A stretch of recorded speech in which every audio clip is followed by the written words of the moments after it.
Hi, my name is Joy Carnahan, and I'm doing a talk today on the book Eats, Shoots, and Leaves, A Zero-Tolerance Approach to Punctuation by Lynn Truss.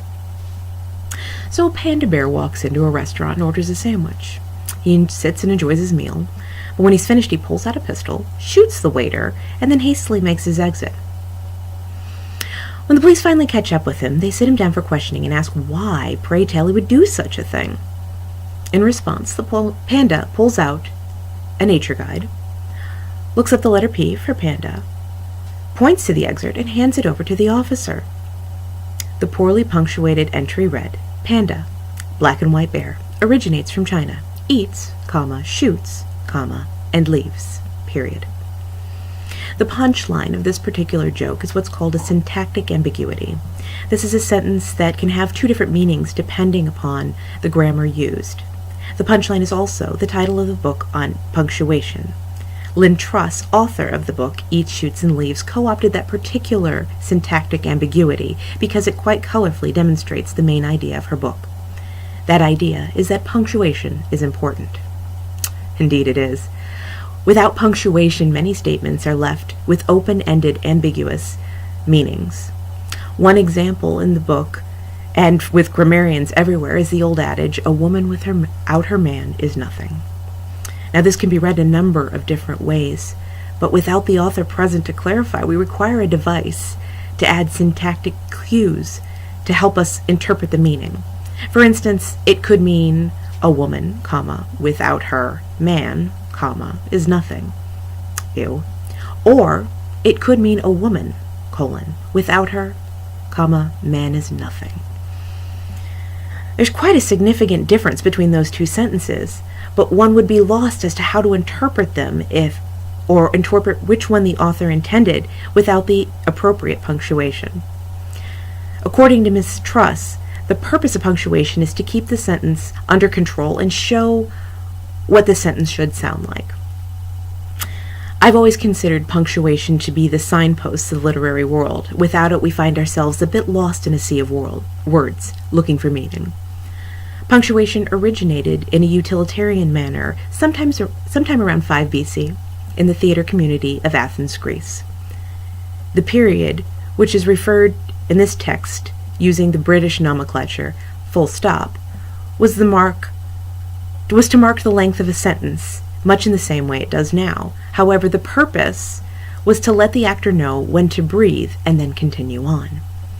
The comma was similarly developed to mark inflection, each of which allowed the playwright to have the ability to better communicate his artistic vision to the actors portraying each role. When Lynn Truss informed her mother that she was writing a book on punctuation, her mother shook her head and suggested that the author add a sticker to the front that read, "For the select few." Like her mother, Lynn never expected the book to go very far and was shocked when it reached the bestseller list in Britain as well as the United States. Instead, the author wrote the book largely for her own amusement. After taking part in a series on BBC Radio entitled Cutting a Dash, which featured a local writer who produced a weekly column on grammar, and a gentleman who was the head of a local apostrophe protection society, Lynn found herself interested in punctuation more than she ever had before. In fact, this is where she claims the inner stickler first came into being. A stickler is an unfortunate creature, quite like a historian who can note patterns of behavior that lead to ruin yet are doomed to watch the ignorant repeat it. A stickler must suffer the grammatical ignorance inherent in society today, with little recourse to correct it. As a stickler myself, I can attest to the fact that we're not popular people, frequently equated with fascists. We're often shunned for our outrage. It has become simply unpopular to care about the conventions of grammar. Emails are sent uncapitalized and unpunctuated. Text messages are sent with acronyms in place of phrases and characters in place of actual words. In this environment, those who possess a respect for grammar and syntax are looked upon as old-fashioned and overly formal. However, for the stickler, the grammar of this day and age is painful to endure. The author notes the release of the movie 2 weeks' notice, no comma in weeks, as quite the grammatically horrifying experience. Similarly, in an interview she did for NPR in 2004, she explains that Valentine's Day has become increasingly a difficult time for her, as the grammar used has transitioned from Valentine's as the possessive, with the apostrophe before the plural s meaning belonging to Valentine, or Saint Valentine, to Valentines with no apostrophe, inferring the day of many Valentines. How can one rely on the structure of grammar and syntax as a constant when the bulk of the population refuses to utilize it? Well, the answer, of course, is that you can't, but not completely for the lack of use that we're experiencing. See, the English language is complex, not only in form, but also because it is constantly evolving in nature. For instance, when walking through a shopping center, one can usually locate several incorrectly punctuated signs, such as used CD, S, or pant, S, 50% off. They can be viewed quite regularly, the second of which syntactically posing more questions than the apostrophe use. However, Miss Truss notes that there's one place where she tends to see this type of apostrophe misuse the most: the grocery store. Lynn refers to this excess in punctuation as greengrocer's apostrophes. I've frequently found the same errors in punctuation at the local fruit stand I frequent. Signs advertising grapes, S, for 99 cents a pound are the norm, but in all but the select few places by Lynn's report. Unlike signs advertising clothing or hardware, Lynn tends to be a bit forgiving with the greengrocer's apostrophes because she views it as a matter of clarification. For many, the extra comma can stand to inform the reader that the word is indeed intended to be read as a banana, plural S, and not as bananas, similar to the pronunciation of lemongrass. Though it seems obvious to me, a native English speaker, I can understand how it might be confusing to someone for who English is not their first language. Moreover, they aren't entirely incorrect.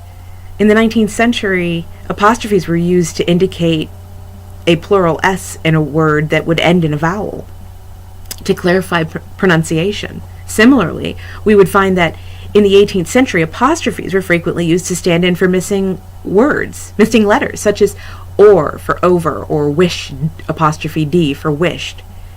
These grammatical missteps were considered correct and common use in their time, but they've died off as a result of the evolution of language.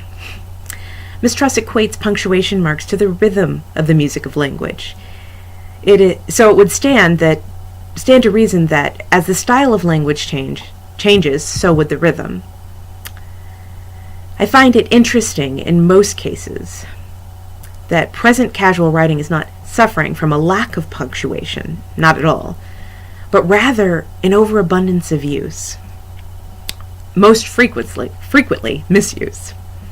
The exclamation point is a perfect example of this problem. I have seen them gathered 2 or 3 deep at the end of sentences, expressing a level of excitement one might consider medicating.